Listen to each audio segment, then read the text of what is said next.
Well, I'm glad to be here this evening with Kshama Sawant from Seattle, Washington. You've become a famous person for many of us here in the United States, a socialist who ran for city council back in 2013 and won, and has been on the council and will be up for re-election in the fall. You know, we can start this way in our conversation. Not too long ago, it was unthinkable that a woman would run for a significant office in the United States and win. It was unthinkable that anyone who wasn't white would do the same. And over the last 2 or 3 decades, we've seen that women have entered the political arena and done just fine. We may even see one in the White House. And we already see that a person could be in the White House who isn't white. But one taboo has not yet been broken, or at least hadn't been. Very rarely in the last half century have people who call themselves socialists put up their names and run for office. And while that was rare, having them win the election, that was rarer still. So let's start with this remarkable reality. Tell us why you chose to be upfront and clear with the people of Seattle that you were a socialist. What did it mean in your mind, and what do you think it meant in theirs? Well, thank you, Rick, first of all, for having me here. And to start with what you mentioned, that the struggles of women, people of color, the LGBTQ, in finding their place, rightful place in society has been real. But without minimizing that struggle, and a struggle that's still ongoing, I think it's important to point out that while the fact that we had an African American enter the White House, the fact that we have a leading contender who's a woman for next year's presidential elections, does reflect a certain progress that has been made for women and people of color. It's important to recognize that they themselves, Barack Obama, Hillary Clinton, have not been the upholders of the struggles of working people everywhere, including majority people of color. And so I think what stands out about me should not be, I hope people are not taking away the message that it's an immigrant woman of color. My point is that what stood out was that a socialist, an open socialist, won the election. And as you said, that's the most important thing. And to me, socialism means a way to organize human society such that every human being is able to attain a high standard of living in an environmentally sustainable way. And when you put it that way, I haven't met a single ordinary working person. I haven't talked to the billionaires and what they think about it, and I can guess what they might. But for ordinary working people who are engaged in a day-to-day battle for survival, that sounds like a very appealing prospect. And so it completely takes away from the vilification and the demonizing of the idea of socialism that happened in the Cold War era. But I think a very important point for us to take away from what's happened with our election, with the Occupy movement, with the Black Lives Matter movement, all of that, is that we are now in a completely different era. And the younger generations, the ones who are now radicalizing and politicizing for the first time, they didn't grow up under the shadow of the Cold War. So they don't come out into the political arena with having some sort of preconceived notions about socialism. What they are coming out with is a deep sense of betrayal from the existing system, from capitalism. That's what's striking. People talk about the S word. I would say let's talk about the C word and how people are completely disgusted and unhappy with the way politics is run in the interests of the billionaires, not in the interests of the working people. And I think that's what grabbed people's attention in our campaign, that we stood out for working people. I want to drive that point home for those watching and listening. If I understand correctly, in the election that you won back in 2013, you had something on the order of 180,000 people voting in that election. How many of those votes did you get? We got nearly 94,000 votes. Okay, I think for American history, right here we should stop and take a breath. 94,000 people in the city of Seattle, Washington, in the year 2013, voted for a socialist candidate and thereby brought her into the city council, a chamber of 9 persons, if I understand correctly, and you now sit there with a vote that helps determine the future of that situation. This is a historical event, and I think many of the people watching this program or listening to this program will take away that as something really to stop and think about. Tell us a little bit before we go on. What's your situation this year when I understand you come up for another election to see whether you'll be reelected and so on? What is it shaping up like for you? Right. Just to start with what you said, you're absolutely right, Rick. Our election as an openly socialist candidate in a major metropolitan area of the United States, this is the belly of the capitalist beast. This is absolutely historic. And what happened after that has also been a continuation of that historic process. Winning the fight for $15 an hour minimum wage in Seattle, that would not have happened had we not had this victory. And so all of that is showing, I think more than anything else, the fact that the vast majority of American people, especially young people, this is not unique to Seattle, are sick and tired of corporate politics as usual, business as usual politics, and are looking for something different. They're looking for organizational structures and leadership that boldly and unambiguously fights for the interests of working people and not for the interests of Wall Street. That is what people are disgusted by. The fact that both the Democratic and Republican Party establishments are basically loyal to Wall Street. That's the interest that they're representing, regardless of the lip service they provide occasionally to the interests of the rest of us. And so this year, I'm up for re-election. We are seeing played out in Seattle something that we always knew was going to happen, which is that the ruling class of Seattle, which is, who are they? The Chamber of Commerce, the big developers, big corporations like Vulcan, which is a big real estate monster that was created by, among others, Paul Allen, one of the Microsoft billionaires, and all of the big real estate corporations, the big restaurant association, and so on. All of these forces, the forces of big business, are arrayed systematically against us because they know just as well as we should what's at stake.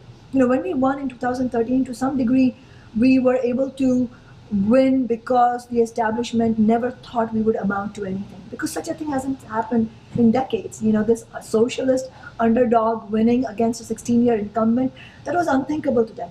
But now they've seen not only what socialist alternative, what we are capable of, but much more important than that, they've seen that there is a deep hunger among ordinary working people for political shift, and that they are responding with that need for political shift to us. And they've seen what we've been able to do, which is not just one city council member, taking some sort of morally pure steps on the city council. No, what they're seeing is the use of the voice in City Hall through me being there to build social movements in Seattle, to empower ordinary people to take control of politics. That is what threatens big business and the establishment. And so this year, we will see them going into a systematic attack against us. There will be television attacks, there will be personal attacks against me. We've already seen, documented through a newspaper article recently, that there will be outside money pouring in. So I would appeal to everybody who's watching this, if you're inspired by what we've done, you need to get involved and help us win the re-election, because there's a lot at stake for us as well.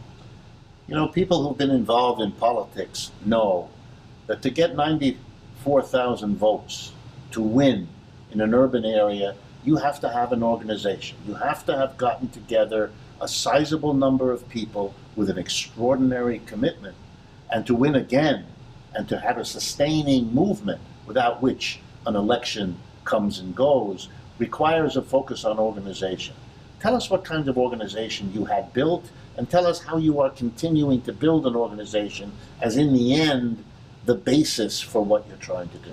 I'm so glad you're asking. This is one of the most important questions that we need to spend time on. And I think at the outset, I should say that one very fundamental difference in our campaign than most of what people see as politics, or what most people see as politicians, is that this campaign was not launched in the service of one individual's political and personal career. It's not like I woke up one morning and said, I'm going to run and I'm going to have some personal glory out of this. What we did was, in Socialist Alternative, which is a nationwide organization of social and economic justice activists, we, coming out of the Occupy movement, realized, like some others did, that there was a huge opening for the left. There's a vacuum. There's a political vacuum. The Democratic Party establishment and the Republican Party establishment are out here that is, on their own planet, completely out of touch with the needs of the vast majority of people. And there's this vacuum where most others exist, where the people are looking for something different. And so we decided that the best way of showing to the left nationally that there is this vacuum and we better fill it before the right fills it was to run an actual campaign. So we ran it at the city council level, and everything that we've seen happening through the campaign and after the victory has proven us right, has proven that the left has an extraordinary opportunity, a historic opportunity to really build itself, not just in Seattle, but nationally. So I think that one of the takeaway messages from our campaign is that, first of all, there has to be an organizational structure which includes a multitude of people, a collective of voices that is able to democratically decide we should run in this election and this should be our candidate and this is how we're going to run our campaign platform. So development of every step of that campaign has to be a truly democratic process. So when we developed our campaign, it was a product of democratic engagement by everybody in socialist alternative, that we're going to call for a fight for 15, we're going to call for taxing the wealthy to fund mass transit and education, we're going to call for various other measures like rent control. All of this was a product of democratic engagement. And then when we launched our campaign, its success was absolutely determined by how much we were able to engage the broader public. And so by the end of our campaign, we had more than 400 volunteers, dedicated volunteers, really, plastering the entire city with our red posters. I mean, again, such a thing hasn't been seen in decades. And so we really tapped into this grassroots potential.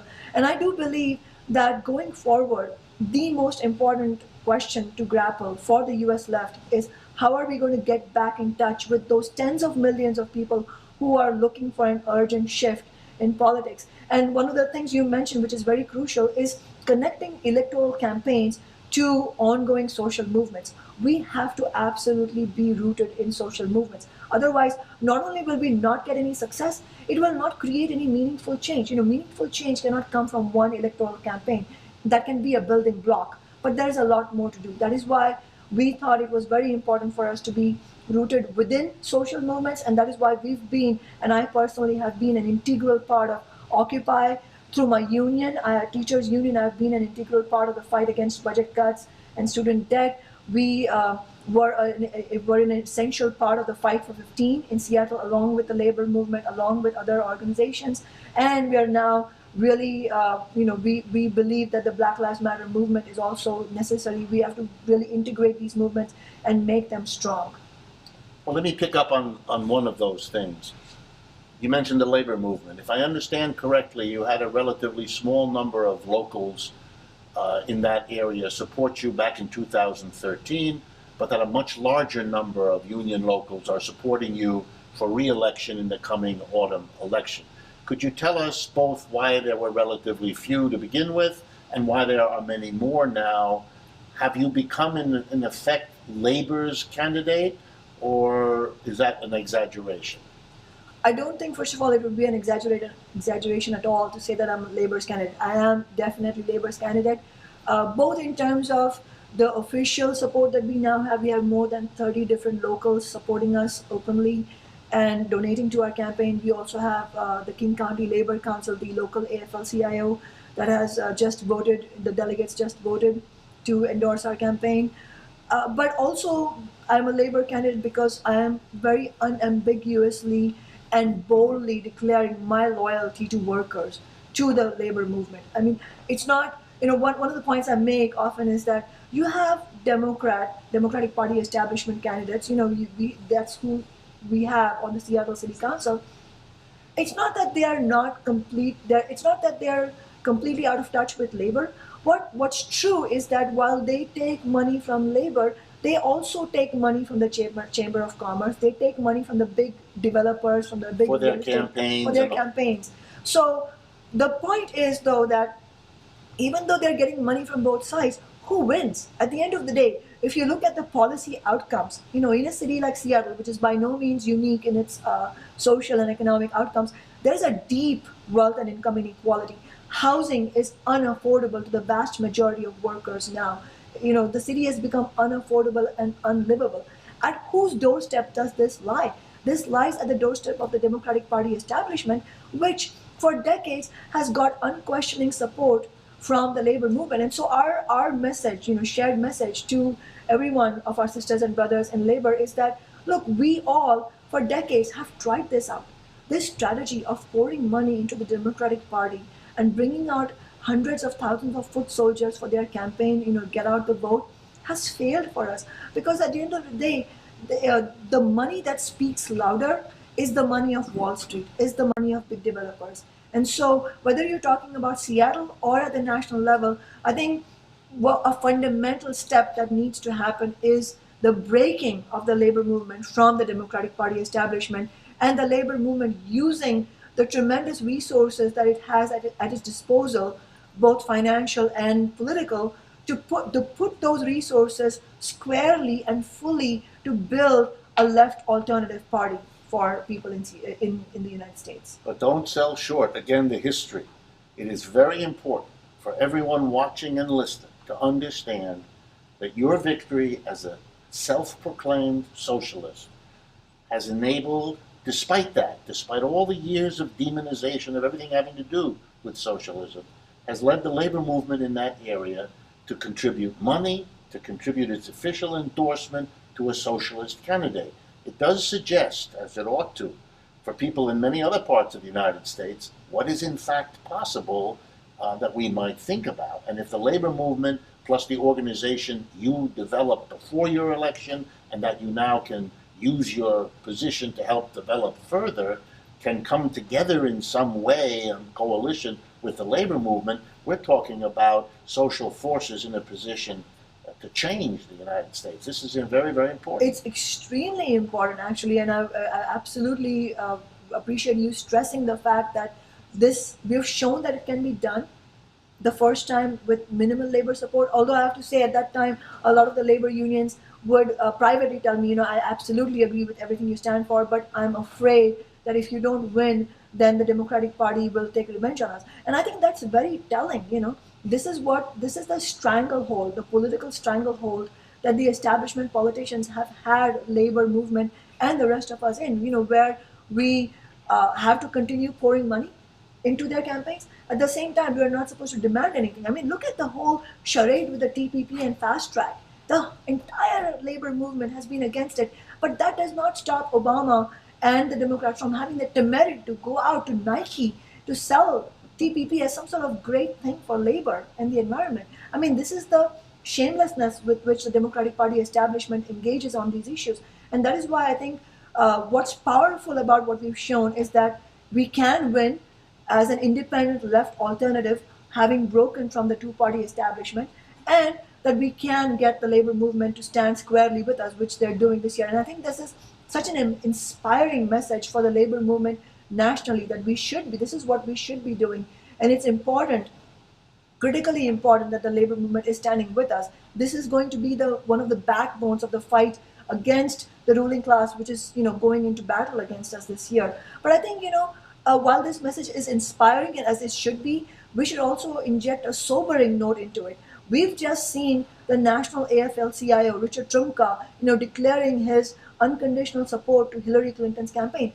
That should be pointed out as a problem. We have gained nothing by supporting establishment candidates of the Democratic Party. We need the labor movement to chart a different course for the next several years to really bring out these historic, breakthroughs that we've had in a much bigger way. Nationally, we need the labor movement to put its support into an independent left alternative. Good. Let me ask you some questions that I know people are interested to know. Questions about who voted for you. You must have studied after the election was over to understand, and that's what I want to ask you about. Tell us a little bit about whether your voters were people who used to vote for the Democratic Party, but who broke from that and took this interesting historic step of voting for a socialist, or were they new people who haven't voted for a while, but who found your candidacy a reason to participate when they didn't in the past? That's one question. At the same time, tell us a little bit about older versus younger voters. white versus non-white, male versus female. Give us a sense of who gathered in your camp to make this possible. I think it was, in a way, you sort of answered the question because it was all of that, and it really shows you how the wide spectrum of people who are completely unhappy and angry at the status of politics. So, for the most part, yes, we absolutely needed the support of people who habitually vote and also habitually vote Democrat. And I think that's a very important point because it shows you the degree to which the Democratic Party establishment is out of touch, it is out of sync with its rank and file activists and people who consider themselves Democratic Party voters. I mean, there was any number of people who came to me personally and said, I've never voted for anybody other than a Democrat, but what you stand for, really fighting for working people, really having an undivided loyalty to the needs of working people and the poor, and having the courage to call out the corrupt politicians, having the courage to say that we need to tax the super wealthy and big corporations. People have been dying to hear this, and they've never heard this in decades. And all these people who talk to me, they are people who habitually vote Democratic Party and are looking for something different. But we also, in addition to that, had a lot of first-time voters, people who are completely disengaged from politics, people who feel disenfranchised, people who feel that neither party represents them, and finally saw something worth fighting for. So many of them not only voted, but they also got involved in the campaign in different ways, still write to us saying, is there something to be involved in, and so on. So I think it shows you how there is this big ocean of people who are completely disengaged from politics. And if the left provided a pole of attraction, that is what people are waiting for. And we need this to be seen not just in Seattle and not just in various local jurisdictions. We need this to break out on the national scene. Tell me a little bit about the old, young, male, female, white, knowledge. I think you've made the key point that you got them all. But tell us a little bit about the composition, the different groups, why they came or didn't, etc. Right. I mean, like I said, we wouldn't have won the election. I mean, 94,000 votes is a lot of votes to get, and that means that we appealed. Our campaign had a broad appeal, which is the most important. Like, it's an empowering message for the left. We are not a fringe. Our message has broad appeal. But it's also important to stress, and I'm glad you asked, that a lot of young people who don't turn to electoral politics as a rule, as some sort of inspiring arena for political action, with good reason they don't, but for the first time turned to our campaign, and many of them said, I've never voted before, but I really want to vote this time. Many of them got their voter registration because they wanted to vote for our campaign. And I think it shows it points towards the need for us to reject a false dichotomy between electoral strategies and building movements.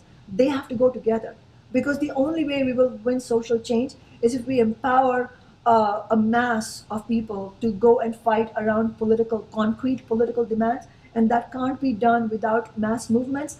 But those mass movements are going to inevitably be hamstrung, be paralyzed, unless we also take those movements and capture the political arena. That is why it's so critical that these electoral successes are recognized not as a one-off, but as a sign of things that can be possible. And I think, therefore, in closing, because we are limited in time, let's go back to that one big question, at least in the minds of many of us. Do you think you can, before the reaction comes at you in an overwhelming way, build up the kind of organization? Because the left, you have shown us with your election, is very large. The left that can be reached by a leftist politician who calls herself a socialist is very large. That's fantastic news. The next question, though, immediately poses itself. Can you organize? Can you bring these people together in some level of ongoing organized activity so that they can spread, run more candidates, be an even stronger force for you, but also bring out in all the other people the other Kshama Sawants that are out there waiting? Is this this organizational consciousness, is that growing? Is that something you focus on? First of all, in terms of how I feel, whether it can be done or not, I'm completely optimistic. I mean, as you know, I mean, we can't be Marxists if we weren't also entirely optimistic of the potential for the human mind and for the human race. But I think in order to actually achieve those things, intangibly in reality, it's not an automatic. It's not a given. We will get it if we fight for it. So I think the main message for everybody to take from our conversation today is that if you want to see that happen, it's not going to happen unless you get involved, which means real things, meaning, first of all, this year, helping us, no matter where you are in the US, you have to help us win this re-election campaign. Because if we don't win this year, we have every chance of winning. But if we don't win, the establishment and the corporate media get to write the historic narrative that it was a flash in the pan, it can't be done, really. Forget about it, folks. Leave the politics to the grown-ups. All you young rabble-rousers can go home. But imagine, on the flip side, imagine what a message it would send if we won the election in November. Oh my God, it would be a transformative and even more historic than what we've done so far, because this victory this year will have been achieved in the face of the reaction, as you said, in the face of a concerted attack by big business to defeat me. And so I think if we are able to do that this year, which I absolutely think we can, but we need the help of everyone out there who consider themselves on the left everywhere in the country. But if we do that, we have a really a historic opportunity after November to make a serious call for a national left political alternative. Imagine the power of that conversation beginning when we have again another dog and pony show waiting for us next year with Hillary Clinton and a Republican. I think this is absolutely a brilliant moment for us to begin that conversation. Kshama Sawant, thank you very much for your time, for joining us, and I hope the inspiration of your victory in Seattle has been better communicated now across the country, and indeed, given how many people will see this, around the world. Thank you very much. Thank you.